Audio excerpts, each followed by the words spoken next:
Okay. 1, 2, 3. Okay. How does that feel to you? Can you hear Don't yourself? hear myself, but You don't hear yourself? no. All right, hang on one second. Let me mess with it a little bit. All right, how's that? 1, 2, 3, 4, 5, 6, 7, 8. Doesn't sound. I can hear you very well. All right, let me turn you up. Maybe it's probably my hearing more than How's that? you're clear. I guess I'm all right. Okay. You need the volume No, control. we want to hear you much more than we want to hear me. I know I want to hear you much more than I want to hear me. Let's put the mic a little closer to you. How's that? Okay. Oh, that's better. Yeah. All right. Good. If you're happy, I'm happy. Okay. All right. Awesome. Thank you so much for coming on. Welcome to what is this? Episode 10 of Conservatish with Peter Feliciano. And our esteemed guest, do you want to go by your first name? Sure, anything. Okay, Bruce. Bruce is on.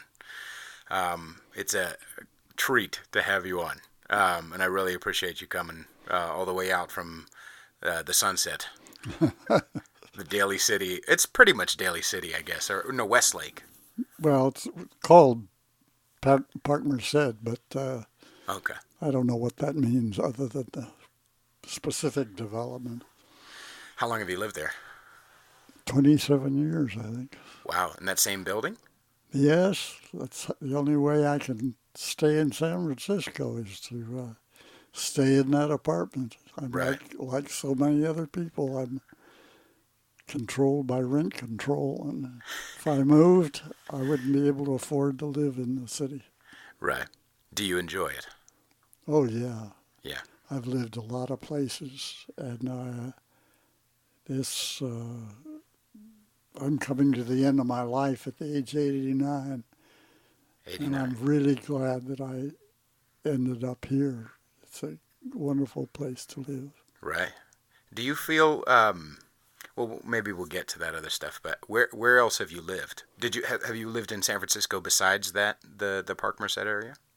Yes, I've lived several places. I lived when I first came here. My wife of the time and my little girl lived in Hunters Point. Oh wow. I was a priest in the Episcopal Church and was doing service for the Episcopal Church in the housing project. We lived in the housing project, and we lasted there about 4 years.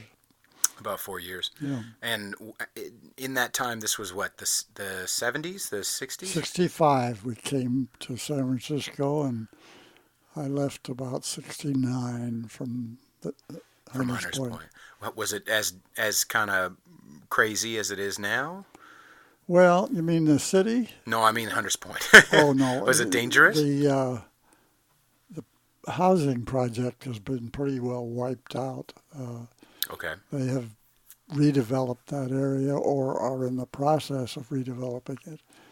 And a lot of the people who lived there had to move out and have moved to other parts of the Bay Area mostly. Okay. So it's not as was it dangerous in the 60s when you were there? Well, I guess it could have been. I had a few scary moments, but I got to know the people, and so I had a lot of support in the community. Okay. And only people would threaten me were people that didn't know me. Because you were a priest at the time. Yes, I was. Okay, you're an Episcopal priest. Mm-hmm. When did you start? When did you know that you wanted to be an Episcopal priest? Well, that's a good question because I had been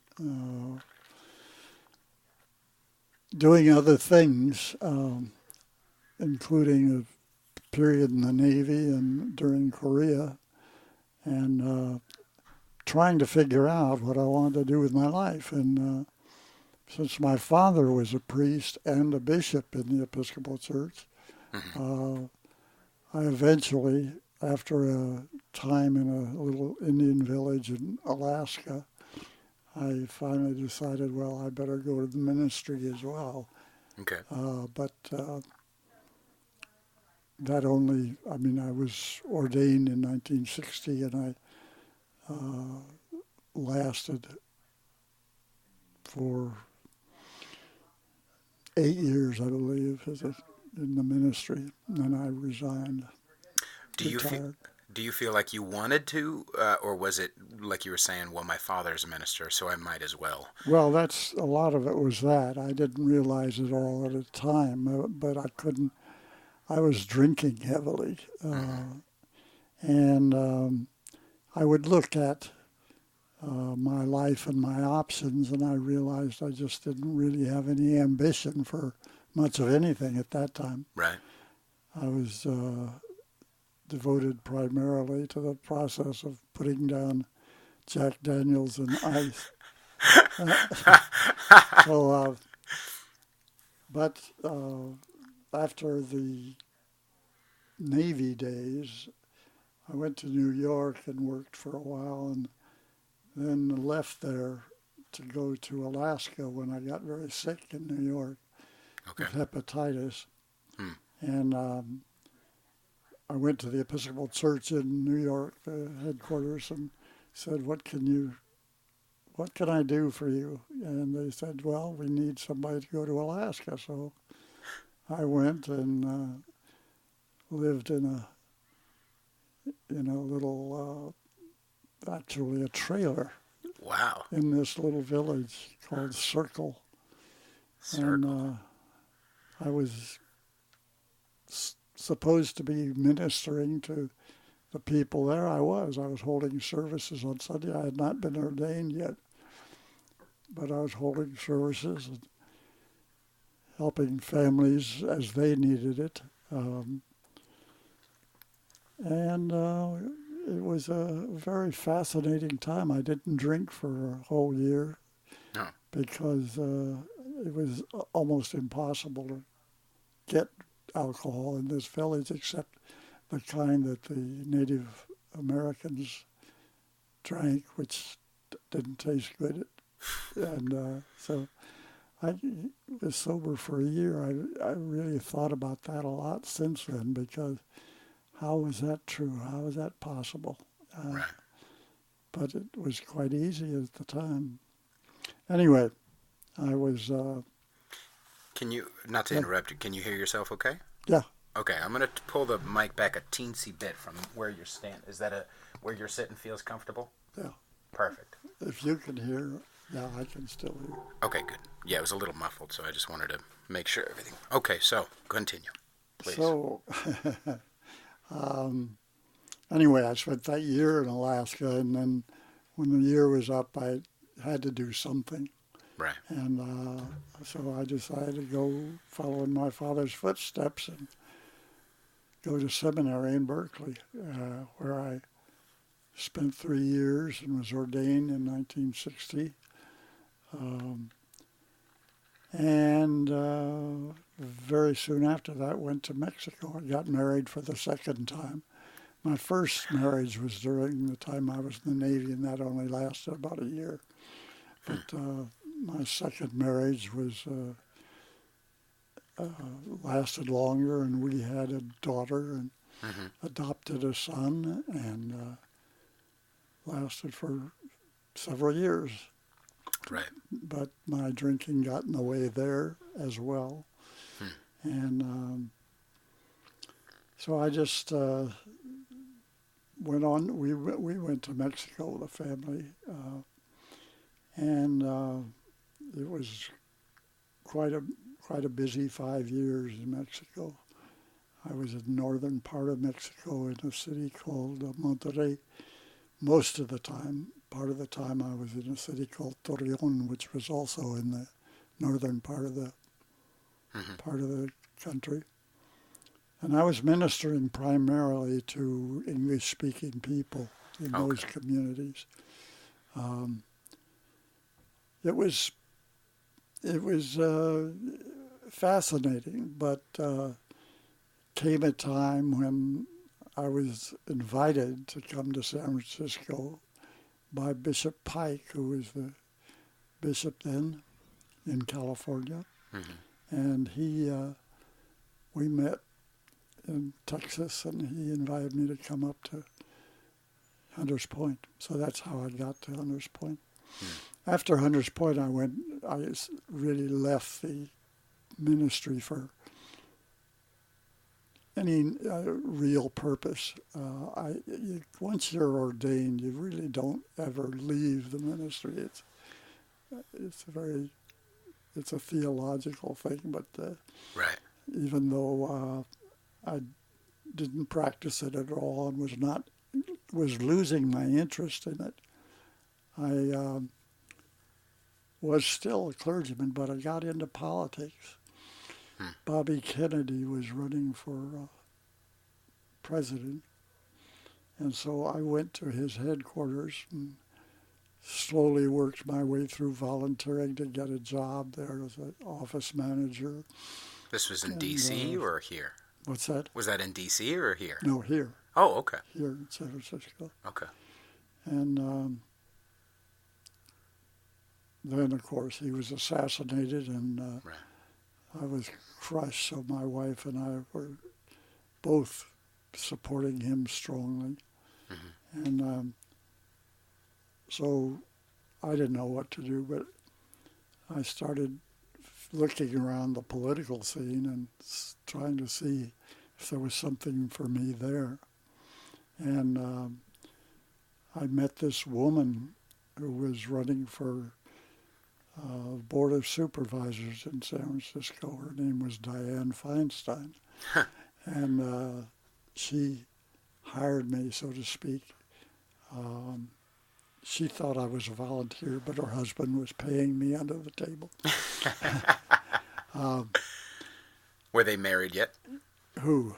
Diane and her husband. Oh, yes. Okay. Yes, they had been married for quite a while and had a lovely daughter who is now a judge in San Francisco. Oh. I worked for her several times in different campaigns, and worked for Alan Cranston for a while. So I got involved in politics pretty deeply at the time. Yeah. And what were you doing? Were you a speechwriter or? I was primarily, I guess, managing certain aspects of the campaign. Okay. A lot of the routine work of sign hanging and knocking on doors and that sort of thing. Sure. We had a lot of volunteers to work. Right. And so I left that.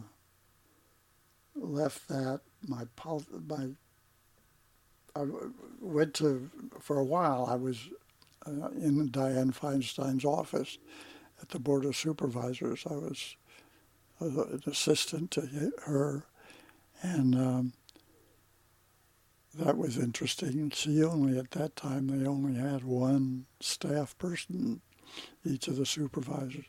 She became president of the Board of Supervisors by her election, because she came in first in that particular election. And so I had an interesting few years there, but again, although I don't know who realized it besides me, my drinking was getting very pronounced. I left there because I was invited to go to KPIX television and to be editorial director. And so I jumped at that. That was a lot of fun for quite a few years. Several people who I had gotten to know supported me and gave me leads to writing editorials and that sort of thing. In the end, I got sick again. This time I had a bleeding ulcer. And was that because of your drinking, you think? No, yeah, it played a big part in it. So I had to leave the job, and I decided to take a year off, and I still didn't really understand that the alcohol was the problem. And so in oh boy, I can't remember exactly, but whatever, I left, I got an invitation, well, I left KPIX, was unemployed for a year. By this time, I was remarried to another woman, and that was, I don't really want to talk about her because she's fairly well known. Okay. But it was a fun marriage. She drank too, but not like I did. And from there, I began to look for a job after that year. Mm-hmm. And had some time trying to find one. And then I finally, through a friend who was working in Sacramento, made contact with the California Public Utilities Commission, and was invited by the chairman of the commission to be their public information officer. And so I joined the Public Utilities Commission, went down on Van Ness Avenue, and did that for several years. And you think that was about somewhere in the 70s, I'm assuming? Yeah, that would be about right. Yeah. It was all a blur, I guess, at that point. What's that? Was it a blur at that point? Yeah, it was. A lot of it was. Right. As I look back, I understand that better than when I was in it. Mm-hmm. As any alcoholic knows, you don't really recognize your disease or want to do anything about it for a long time. Right. For me, it was 40 years of drinking before I finally came to the realization that I had to do something about it. Right. When I left the Public Utilities Commission, I was, actually, I really didn't leave it for a long time. I was very hung up with the drinking. Right. And I had to hang on to that job in order to drink. And it was not until somewhere around 1986 that I reached a point that I knew I had to do something about it. I had gone to some meetings of those people, the alcoholics, and I didn't like their fellowship at all. Sure. But in 1986, I was in such desperate straits that I knew I had to do something. I went to one of their meetings, which was out at Pierce and Clay, and my whole life turned around. I went into the meeting with knowledge that I had a bottle full of Seconal that I could take to do myself in. Right. And I was ready to use it, but I went to the meeting anyway. And when I got there, people treated me with such love and caring. And there were none of them anybody I ever known before. I introduced myself as a person who was new, and they came up to me afterwards and welcomed me and said, here, gave me some of their literature. And I looked at it and I thought, gee, this is interesting. And they began to say things that I had never figured out for myself, that this was a disease. This alcoholism was not just a moral failure, right, but it was a disease, and that I was a patient of a victim of that disease. Right. So, and they also said it's the first drink that gets you drunk. The first drink, and I never thought of that. in 40 years of drinking. I had never understood that if I took a drink, I would not be able to stop. Right. And many times I tried. Sometimes I would last for 15 days or so, a couple of weeks, not drinking, and then I'd get so proud of myself I had to have a drink. And that was obviously the death knell of my sobriety. Right. Anyway, what I did was catch on to those two ideas. The first drink gets you drunk, and this is a disease. You've got to do something about this disease. Right. And sure enough, I walked out of that meeting knowing that if I didn't take a drink, I would never have to drink again. And I haven't. That was the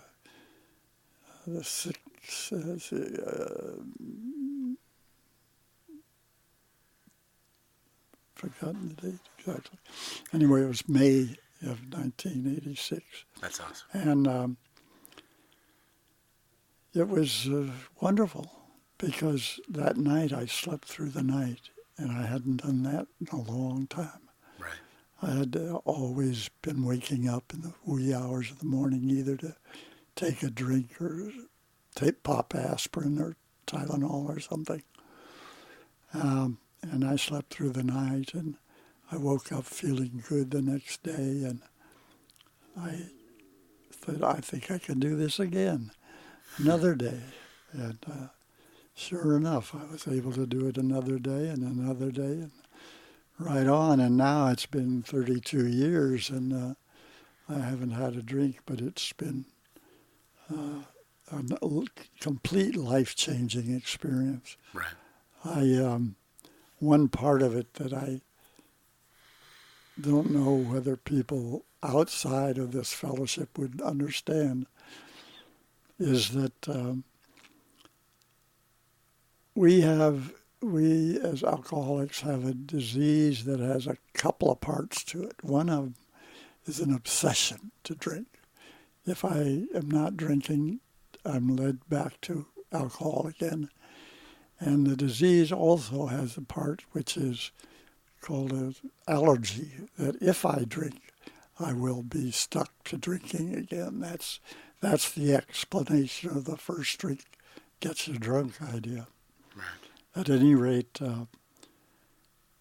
I began to believe that, and part of this fellowship's job is for the members to find other people who want to get sober and help them to do the same thing. Mm-hmm. And so I have been able to do that.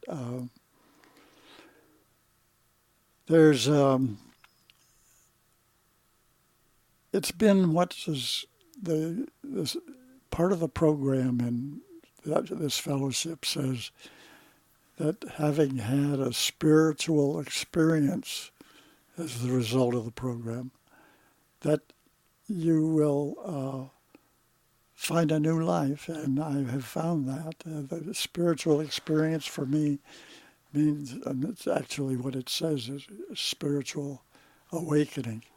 And right. What I find is that it's awakening of my spirit. It's not a religious thing, as I haven't mentioned earlier, but I slowly, after my time in the ministry, I began to question the things that I'd been teaching and preaching people. And I finally decided that I better face the fact that I was an atheist.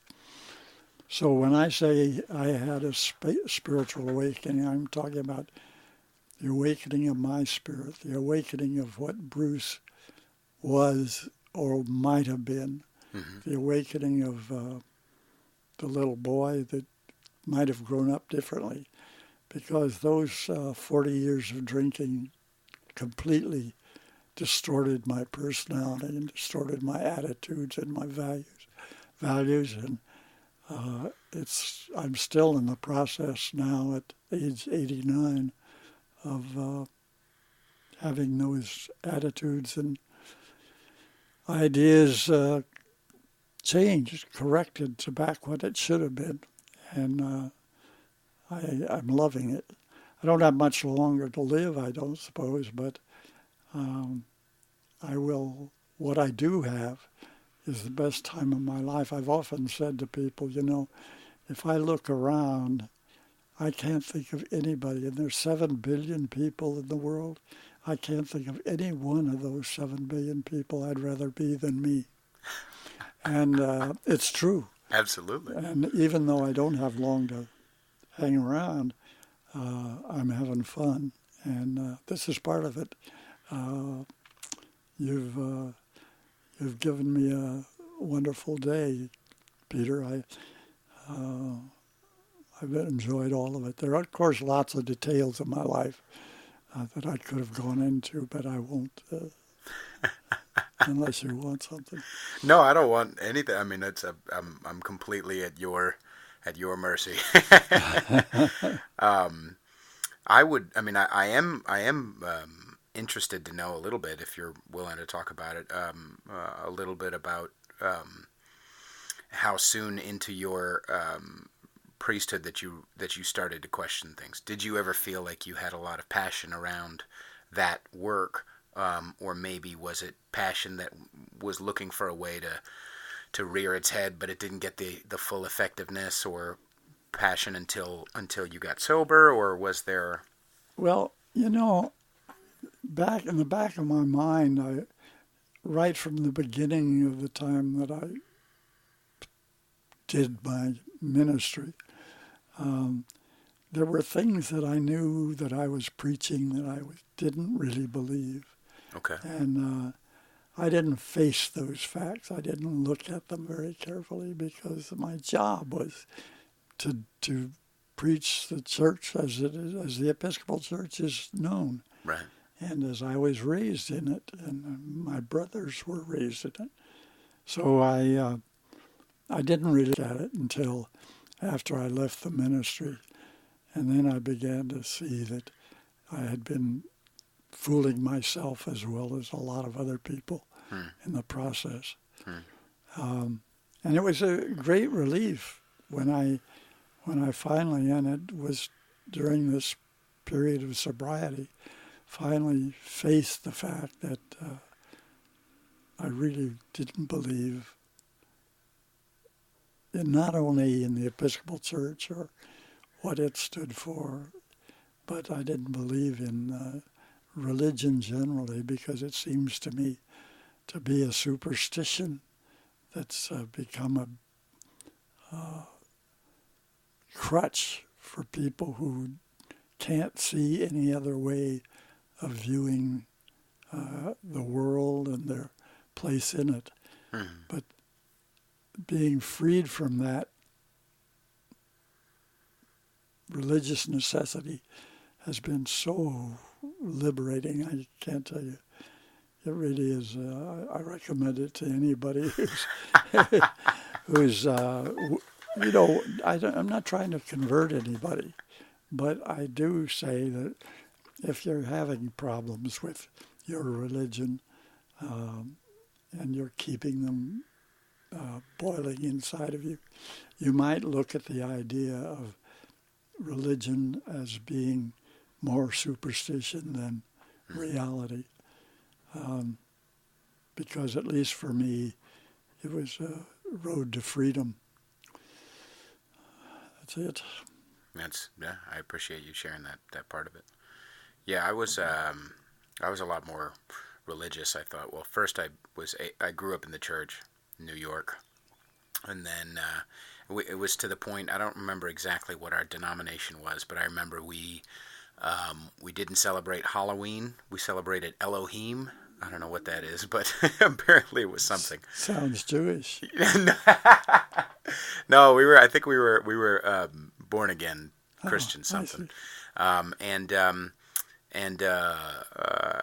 then some stuff happened, and some divorcey type of things happened, and then we've got a quacking. I'm sorry. No. I didn't mean to bring that duck with me.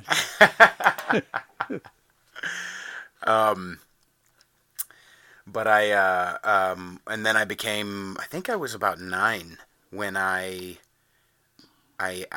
asked God for some sort of sign, and then nothing happened.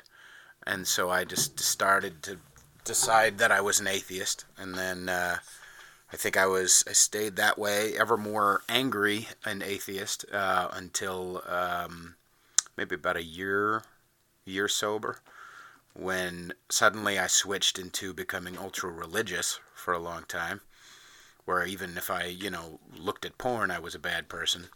And then I eventually, it took a couple of years, but I kind of evened out. And now I believe that there's something, but more I definitely believe that the connections that we have, the energy, whatever you want to call it, that's the stuff. Like, that's the undefinable, and it needs to stay that way, I think. Otherwise we start to lose sight of our connection to each other. The more we try to define it, I think, anyway. One of the phrases used in the literature of this fellowship, sobriety fellowship, is a phrase talking about the power, higher power, that the members see as their source of sobriety. And it's called the unsuspected inner resource. And that was written by one of the founders.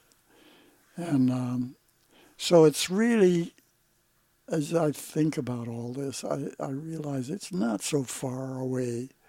I can believe that there was an unsuspected inner resource that I was able to tap into, and that resource is informed by a lot of things in my life. And I suppose included in that is religion, but it's more than that. It's informed by the people that I get to know and know well and care about. They are the people who keep me sober, keep me happy. Right. Thanks. Absolutely. Is the quack something you need to address? I did. Oh, okay. It's telling me it's 3:00 in the afternoon here. It's a time for pills. Do you need them? I've got them. Oh, I don't need them now. Oh, okay. Thank you. Are there any things? Obviously, I'm sure you probably went through a time of detachment from that old life, from that old minister life or priest life, where you got angry with it, or did you ever feel like you wasted time, or you felt anger towards the people who were preaching those things? No, not at all. I couldn't do that without feeling anger toward my family, my parents, and I have 4 brothers, and 3 of them went into the ministry. No, I understand, because I was there once. Right. I understand what they believe and how it affects their lives, and I give them credit for being able to make a pattern into a reality for themselves. But I've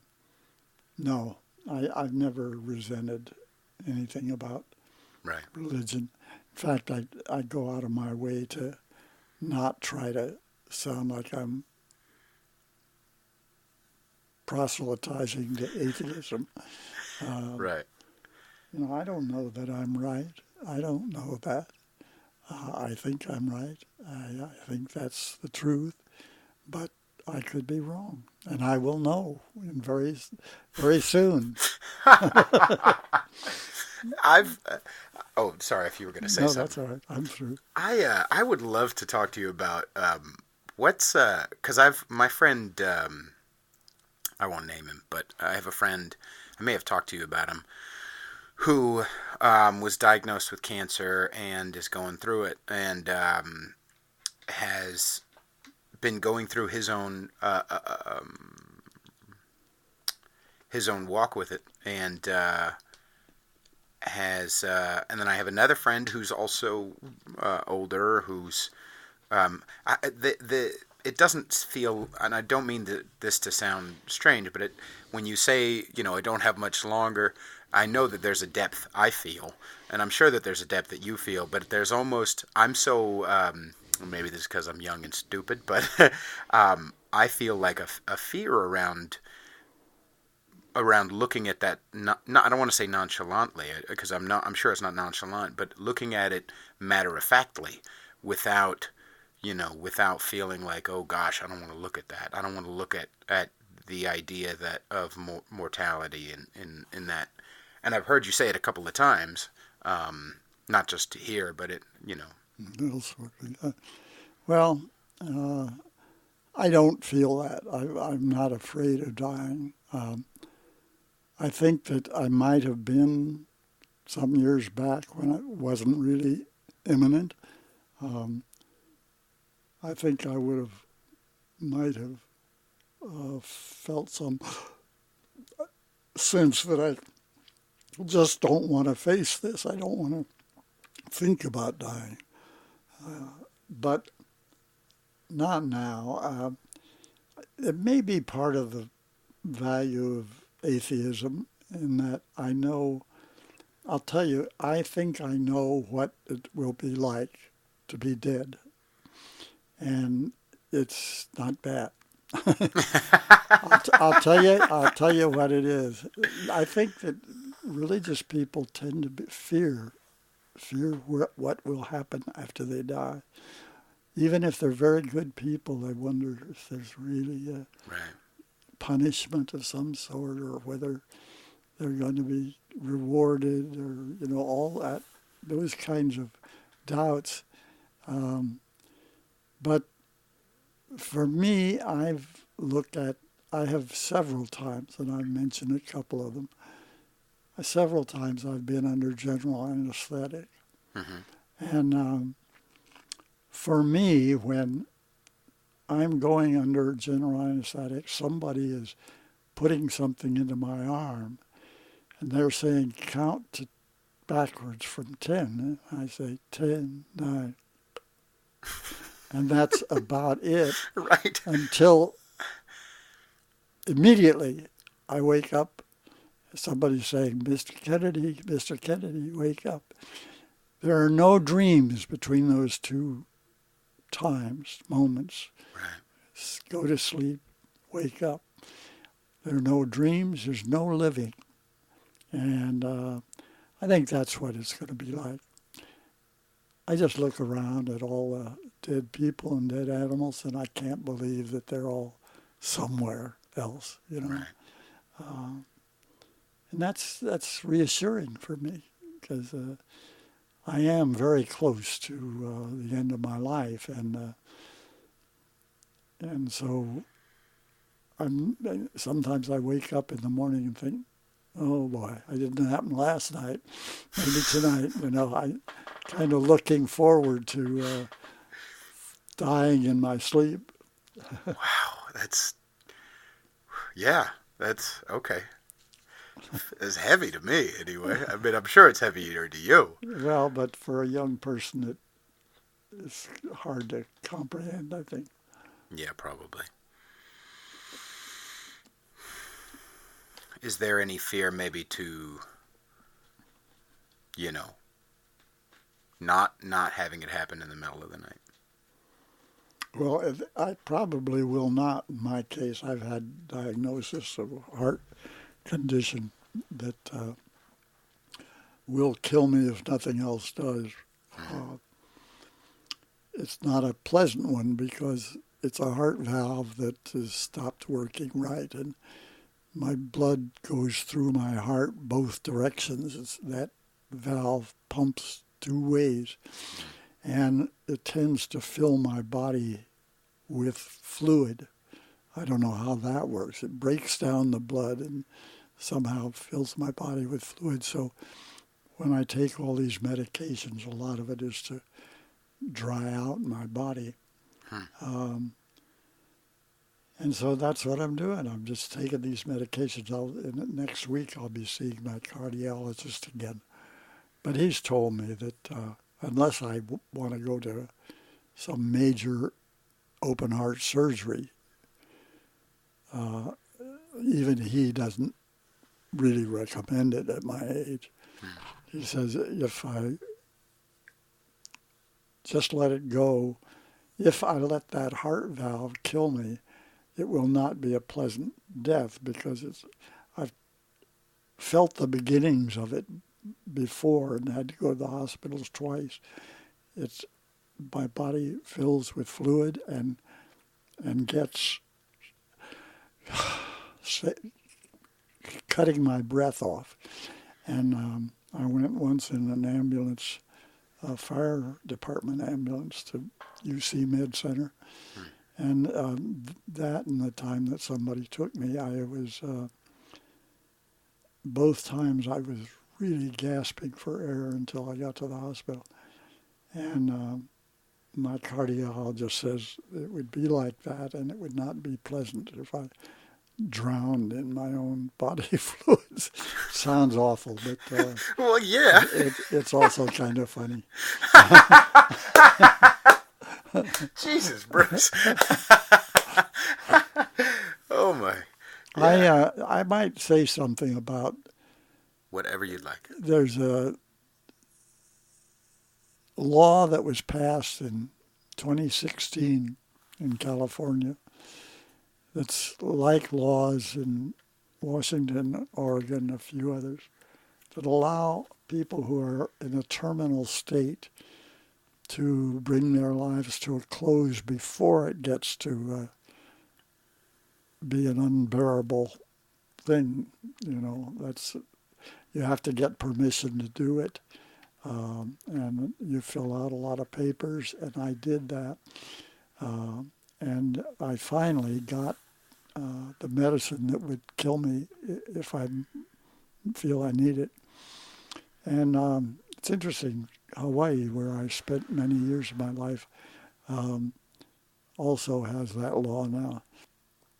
So I have it tucked away in a drawer, this medicine, and if it starts to get where I can't stand it and the doctors can't relieve me, then I have a legal way of ending my life. There's an organization I might mention called Compassion and Choices. If anybody's interested in this field, that's their big interest, compassion and choices. And they might search it out on the internet to get more information.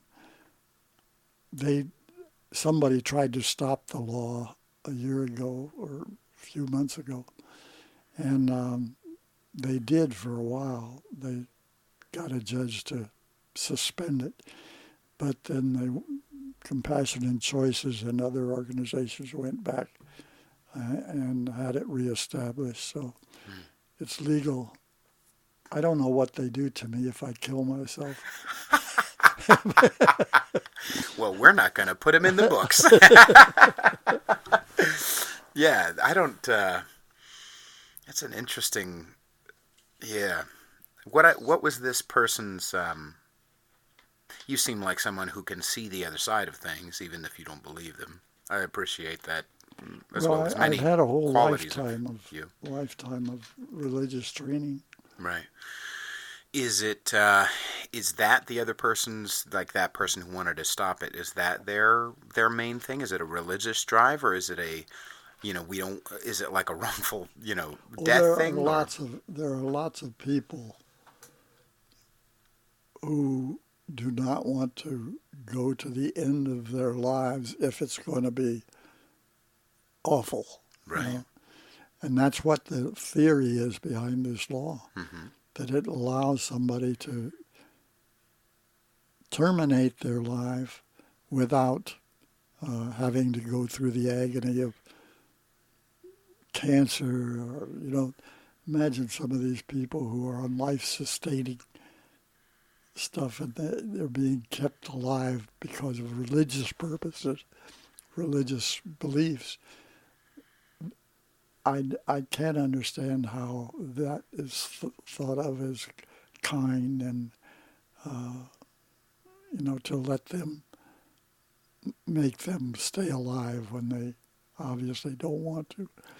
Anyway, it's a big issue, and more states are changing the law to allow it without. The one thing that is true about the law is that in California at any rate, I don't know how it works in Oregon, but in California, you have to take the medicine yourself. Right. You have to prepare it and take it. If anybody else does, that might be a crime for them. Right. I think that's to protect the patient from relatives who are not exactly honorable, Right. So if some relative of mine wanted to give me that medicine knowing that it's there, they couldn't do it legally. I have to do it. How do you feel about that? That's fine. If I just don't know whether I'm capable of handling it and doing it, but because it's two parts. One part is kind of a tranquilizer, which removes, which makes you relax and takes away any sense that you're going to throw up. Okay. And once that's down and in you for an hour, then you take the medicine that does you in. So you have to wait. It looks simple enough. I think I could handle it. It's the matter of factness, Bruce. It's the goddamn. Well, you don't know how you're going to feel when you're 89 years old. No, I know. I absolutely. And that's I wouldn't have known either. I wouldn't have had any idea. But when you're really close and the doctor has told you you're not going to last another year, and you start having a different perspective on the options. Mm-hmm. And I believe that is very good from my point of view. Absolutely. That gives me free time to enjoy what I've got left. Mm-hmm. And I do. Every day is enjoyable to me. It's limited action, but I look forward to each day in the sense that if I haven't died during the night, I got things to do today. Yeah. And that's a good way to live. Absolutely. Yeah, you sound like you have a lot of good people around you. Yeah, I do. Yeah. Family. Had lunch yesterday with two of my children down in San Jose, and we have a lot of fun. We do that every week. What did you eat? What? What did you eat? What did I eat? Yeah. Oh, always the same thing. It's shrimp Alfredo. Oh, yeah. I love a good at pasta. The Olive Garden. There you go. We had a Pollo Del Mar, the drag queen, was on episode 3, and she loves Olive Garden too. Yeah. Yeah, I like when you find something you like. I don't know, for me, I stick to that. I want that stuff. Yeah. Are you able to finish all of it these days? Not too much to do it once a week, but it sure is good. It sounded like you said that. I mean, that's why I brought one sugar-free snack and one banana just in case, and then these evil milk chocolate Milanos, which, if you'd like, I know you said your daughter might listen to this, but she'll listen to it if she knows how, figure out how. But she's pretty smart. She's a lot smarter than I am, so I'm sure she'll figure it out. And she can't catch you now. It's too late by the time she hears this. You snuck some cookies. Enabler Pete. Well, if you don't mind the sound of my chewing, I'm going to have a cookie. Please do. Mm-hmm. Wonderful. Yeah, you've got a lot of good people around you. And I think that, I'm not an atheist necessarily, but I find that anybody who, I really respect that you are able to see things from the idea of I may be wrong. I have these beliefs and these experiences, but I may be wrong. Yeah. And that's an incredible amount of humility that I don't see very often, especially with myself. I don't believe I'm wrong, but Of course not, but you may be. Yeah, and I see that you carry that through your, when I interact with you. yeah, And that's really cool. And I think that, being in the moment is a very powerful thing, and it's not something I do well. But it's amazing if you haven't got that kind of peace. I hope you get it quickly. Not you, Peter, but people who might be listening. yeah, It's unbelievable how good I feel in spite of my body dying around me. do you ever feel frustrated with your body? Oh, yeah. I have trouble with my fingers buttoning shirt buttons. I have trouble walking. I walk with a walker, and my legs are getting more and more weaker and weaker. And so I don't know how much longer I'm going to be able to use a walker. And I'm losing weight and losing strength. But I'm being well taken care of. You, for example, brought me here today, and you promised to take me home. We'll see how the podcast goes. Okay, we'll see. I just wanted to get that on the record that you promised. Damn it. Well, I have editing capabilities here, Bruce. I could always... Yeah, it's my great privilege to have you. That's likewise. Well, I've found, from my experience being, in my spiritual practices in my life, that things have gotten better for me as well. But I certainly, sometimes my brain likes to come up with expectations, and I always think, well, okay, when I reach this level, I won't have this, or I won't act like this, or I won't have this fear, I won't have that anxiety, or this blah blah blah blah, and I wonder, what do you feel? Obviously, you said you feel certainly a lot more peace, in being in the moment and that sort of thing. Do you still have the regular old crazy fears from time to time? No, no. I know that I've got enough money, which is not much, but it's enough to last until I'm gone. So, in that sense, that was one that I would worry about a lot, my money. Mm-hmm. How am I going to get along on this? I blew a lot of money. As part of this fellowship, I've got involved in taking the message of the fellowship to Russia, China, and Cuba.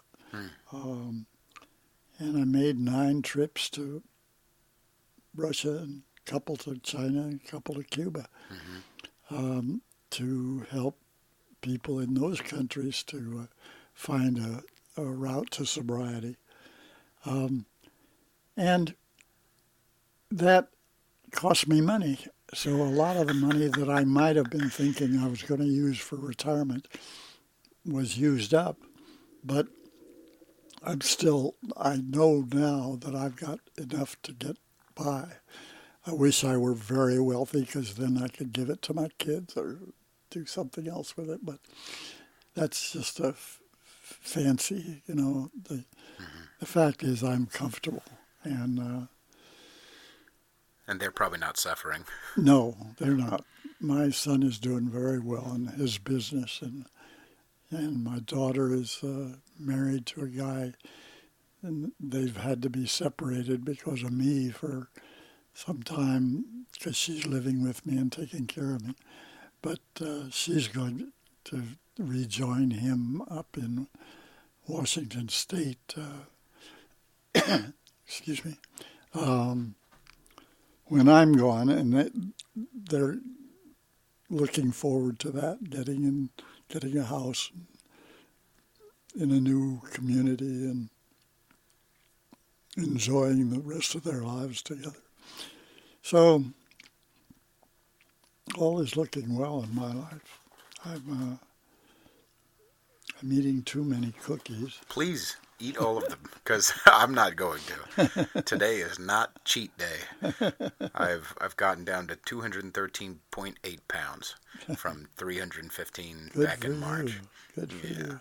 But I keep reaching a certain level and then rewarding myself, like you were saying.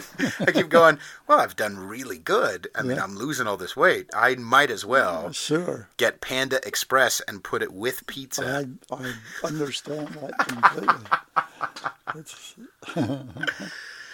But, it's when you've gone to, I met a friend in China, in Shenyang, China, who was from Kentucky, who was sober a while, who was also helping people, and he was the only English-speaking guy out there, and they would have to, I'm trying to skirt around, as you know, but... Do you remember his first name? Ron. Do you know a guy named Ron? Well, I might have. There are quite a few expatriates over there who are sober in the fellowship and staying sober because they work their program over there. But they, for a long time, felt that they could not work with the indigenous population. Right. They were just stay the English-speaking meetings. But now they're working there. I think we had something to do with that, helping them to see that it was possible. So, anyway, Ron, I may know him. That name is so familiar, but then there are a lot of Rons. Yeah, his name, I might even look him up. But, yeah, he's a great guy. And I have found, when I went over there, I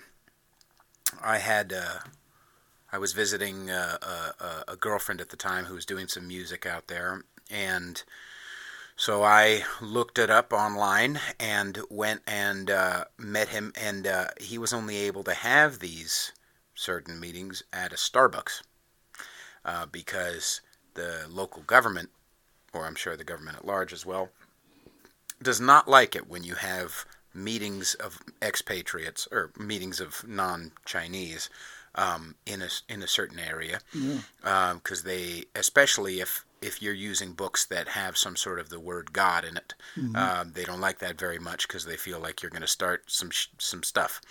And so he was only able to have these, and he told the local government about, hey, we're planning on having these meetings, and he told them in Chinese or Mandarin, whatever. We're going to have these meetings, and so the cops came to the Starbucks where he was having the meeting, and he showed them the literature and explained a little bit about what they do, and then the next week the cops came again, and they kind of were like, oh, it's just these guys, all right, and they kind of learned what it was, and so the cops started leaving them alone, and now they just have meetings at the and it's the only English-speaking meeting in Shenyang, or a year and a half ago it was, and they have so anytime there's a group of people coming in from out of town, he's there, he and his wife. They're always, he's looking it up online, and I emailed out there beforehand, hey, I'm going to be in Shenyang, China. I don't even know what's going on, and it was great to meet him, and he helped me out so much. Let me look at this. Rodney, not Ron. No, I don't think I know him. Okay. Really nice guy. But some of the ways that they communicate with each other is now with these apps, these communication apps, similar to like a Facebook, like WeChat. It's this Chinese app. I'm sure it's monitored by the government because they don't They don't mess around over there. But they're able to communicate with each other and have kind of group texts. Because if there's only one or two English-speaking guys, at the meeting that week, or that, it's a great thing to kind of witness. Because they're using all these other different technologies to communicate with each other. I don't know what year it was that you were over there, but things have changed quite a bit as far as the acceptance by the government of this kind of process and this kind of organization. They had, quite recently, last year I believe, they had a convention. Yeah, it was right before. I was in there 2015, I want to say. I went there in October of 2015, and they were talking about, we're going to have this convention coming up in a month.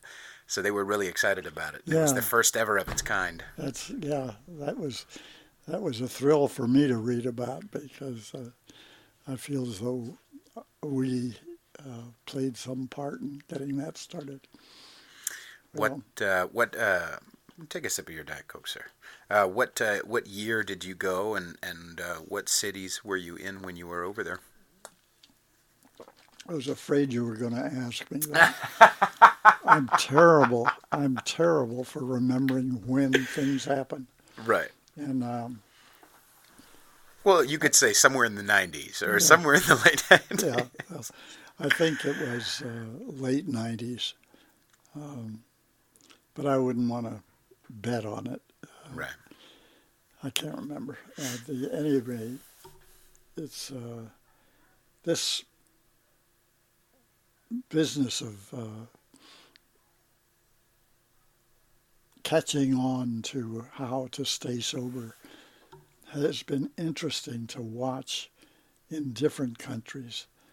We would see, for example, and this was true in China, and all three countries, Cuba and Russia, we would go to what was, in effect, a medical treatment center for alcoholics, where nobody had ever heard of this society or this fellowship that I was in. And we would go in and, say 8 of us, well-dressed Americans, looking with smiles on their faces, and then we would tell some of our stories to all these sick, mostly men, who were sitting in there in pajamas, looking gray and unhappy.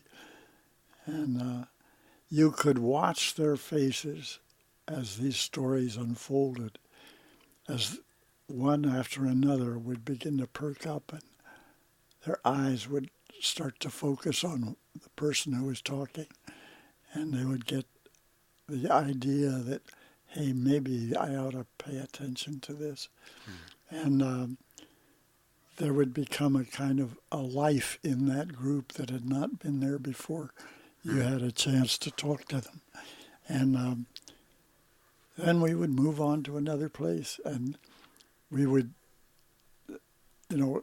if we could find somebody to kind of lead the group after we left, that was great, but we didn't even have to do that.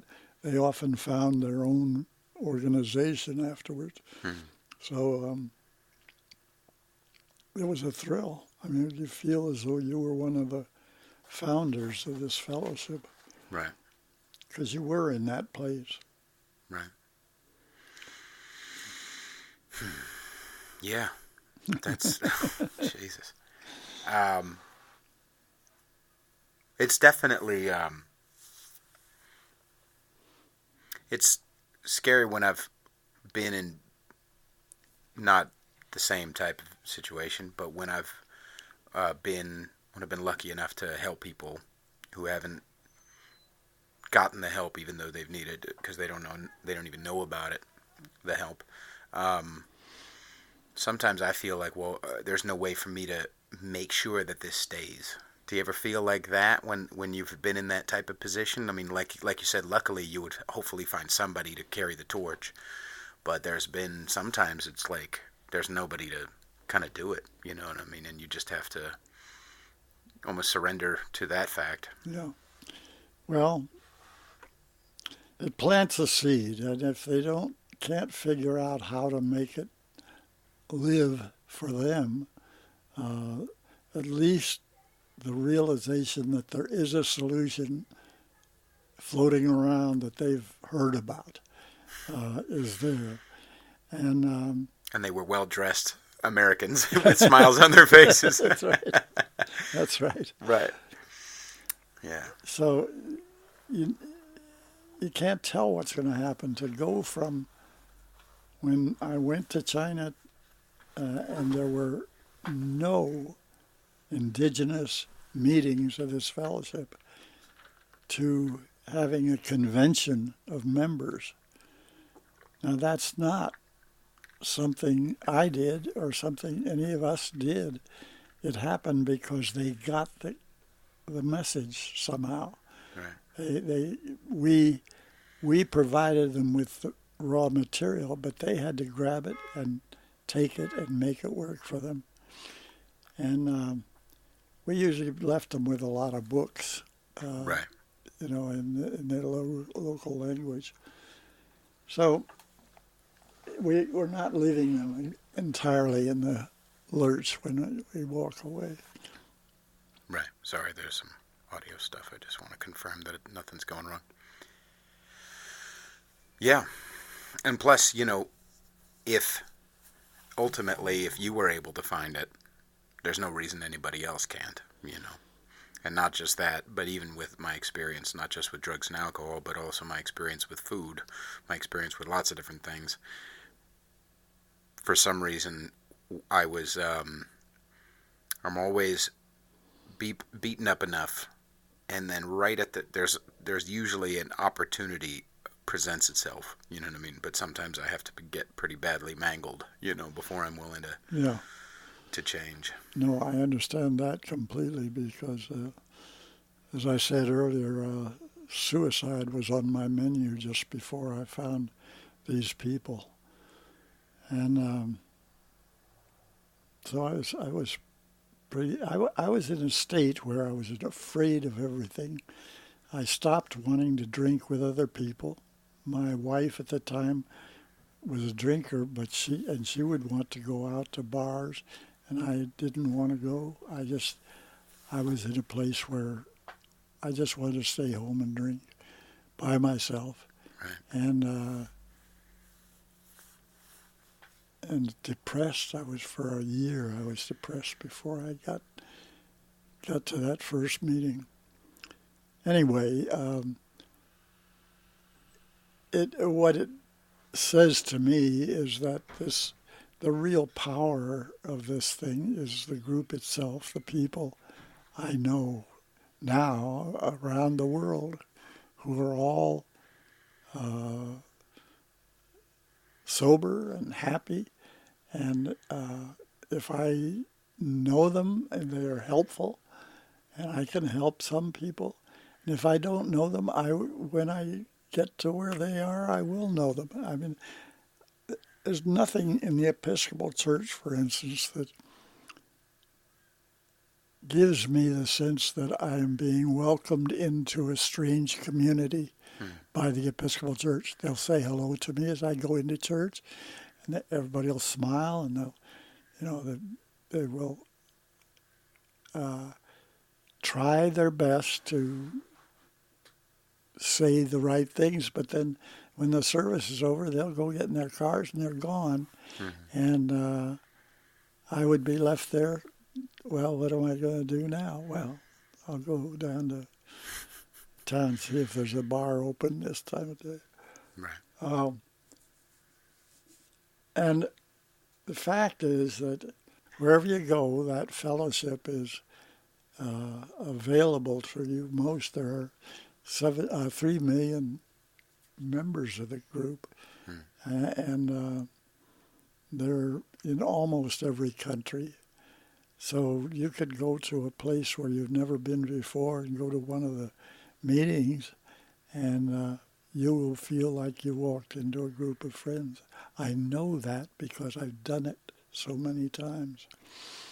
even in places where there weren't already the structure of that type of fellowship, you were able to Well, meet people no, who had your feelings. You know. no, the fellowship had to be there because it's the part of what they learn as we learn as members of the fellowship that makes it so possible for us to be welcoming and, not just say welcome to our church, but welcome, are you available for lunch after the Right. meeting, or will you come with us for coffee, or whatever. That people really do surround you with friendship, and it's a wonderful thing.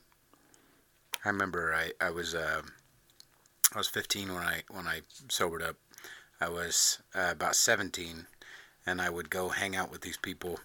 And even though I didn't have any money, and I didn't have a job, and I was an unlovely creature, I certainly was welcomed.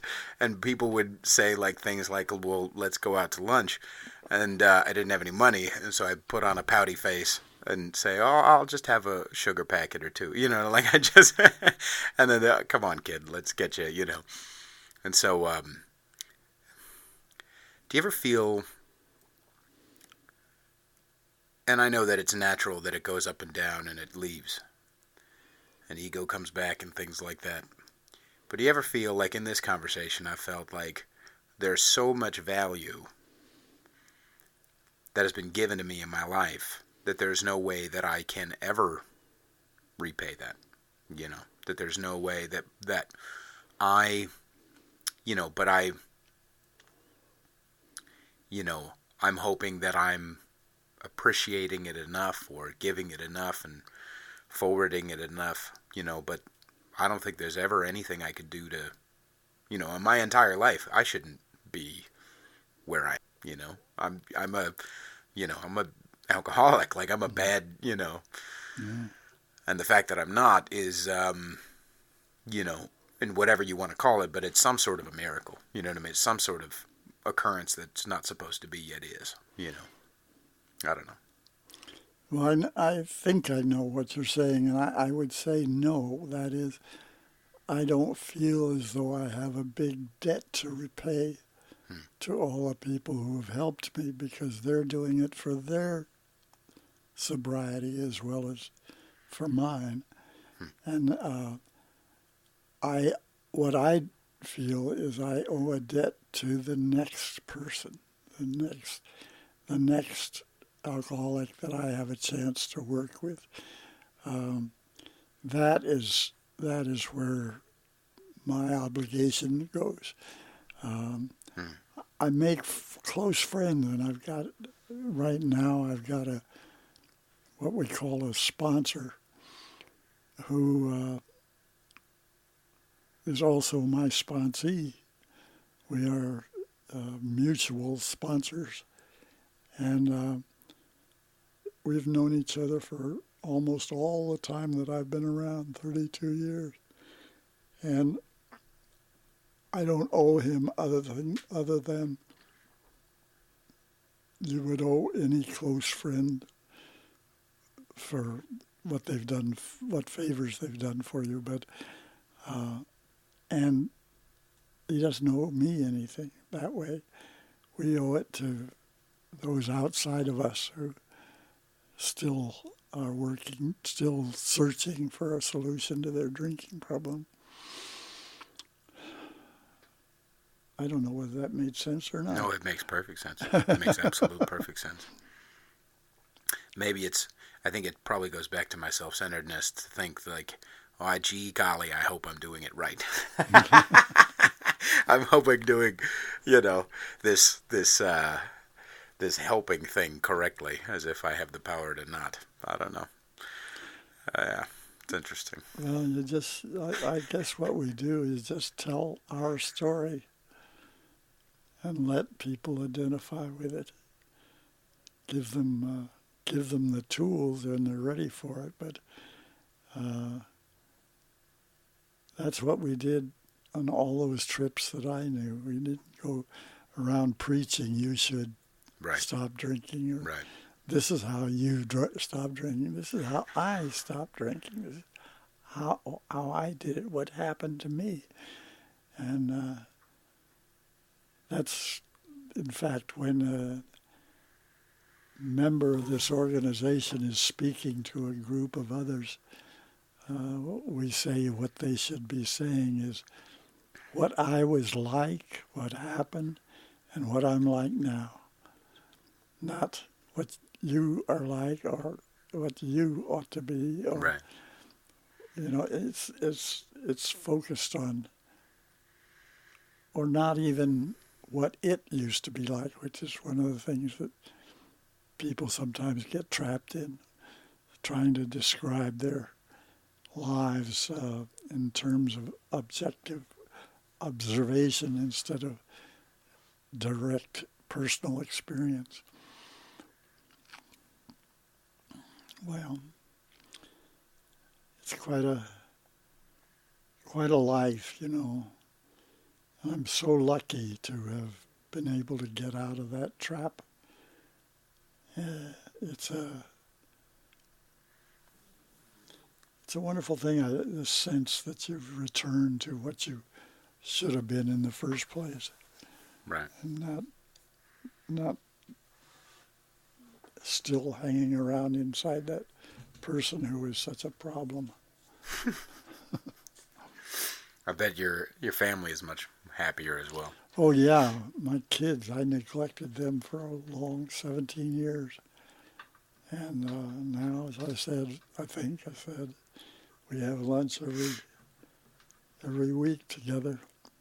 And they all live out here, one in San Jose area and one... Well, my daughter is living with me to take care of me. Right. My son lives in San Jose, and he's got a big family, big business of his own. Yeah. But we have fun on that Wednesday noon when we meet at the Olive Garden. Olive Garden's actually pretty good. Yeah, I'm a sucker for just... I don't care if it's not exactly Italian necessarily. Oh, yeah. Yeah. Well, some people don't think so anyway. Well, is there anything you'd like to talk about? No, we've done a lot. I feel as though we've covered an awful lot. Any of the events or places that I mentioned, I could go into real depth on, but I don't think it's appropriate now.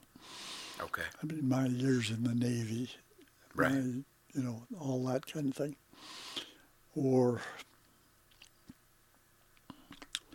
so. Well, if I'd love to hear about anything you've got to talk about, if you'd like to. But No. it's totally up to you. No.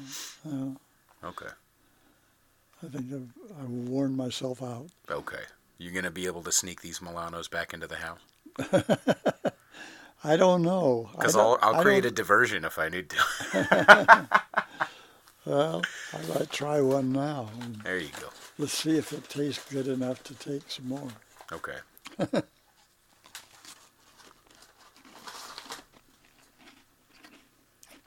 You can hear me chewing. That's gold. I hope you can clean up some of the O's and ahs and stuff. I don't do that type of podcast. I do the type that's just, we're doing chewing. I've burped multiple times on the past episodes. I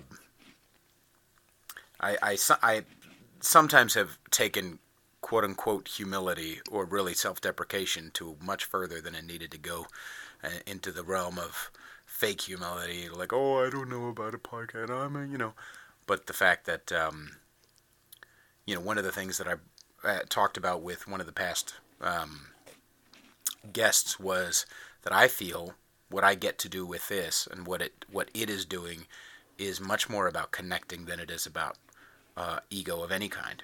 Because I want to take people from lots of different walks of life, ages, races, this and that, and share. And when I hear someone talk about something that I relate to, that I'm like either a secret or a problem that I'm having or an answer that I found or whatever, and it hits me, that's the most important thing in my life. The most powerful thing in my life is connecting with another human being. Yeah, me too. And this can be, even though it's technology and it's far away from other people, and it's you and I are sitting here at a different time than others will hear it. Somehow, I think it connects us. Yeah, and that's true. I think that outside of all the stuff we see on the news and all the stuff we see on social media, the reality is that when we sit down with each other and we just talk, something happens. Yeah, when we listen. That's absolutely true. Yeah. Well, I appreciate this too, Peter. I didn't quite know what I was getting into when you proposed it, but it's been fun, and I feel as though I've been able to express things fairly clearly. It's been an interesting life, and I've been very lucky. We've been lucky to have you. All right. Well, I guess we'll wrap up, and I'll tell you what. I will give you a ride home. Oh. I've been worrying about that ever since. Thank you, Bruce, again. And it's been a great privilege. And thank you, everybody. And I guess any last words, sir? No, I guess all I'd say is there's a lot of people that have changed my life so profoundly. They have been able to change it. And if I didn't find them and join with them, I would have died a long time ago. Thanks. Thanks, Bruce.